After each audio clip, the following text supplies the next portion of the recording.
আসসালামু আলাইকুম রহমতুল্লাহি ওবরাকাতু। প্রিয় দর্শক, আমাদের সমাজের একটি মহল এটা বলে থাকে যে অমরি কাজা বলতে কিছু নাই।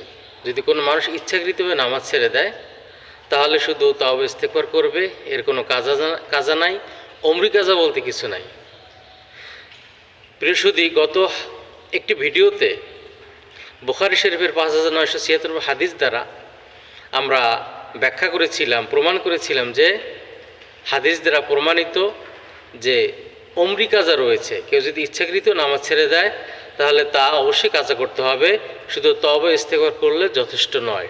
শুধু বুখারী শরীফের হাদিস নয়, বরং অন্য অন্য কিতাবের সহিহ হাদিস দ্বারা প্রমাণিত যে যদি কেউ ইচ্ছাকৃতভাবে নামাজ ছেড়ে দেয়, নামাজ ছুটে যায়, ইচ্ছা অনিচ্ছা নামাজ ছেড়ে দিল, ছুটে গেল, তাহলে অবশ্যই সেটা কাজা করতে হবে। অমরি কাজা বলতে রয়েছে।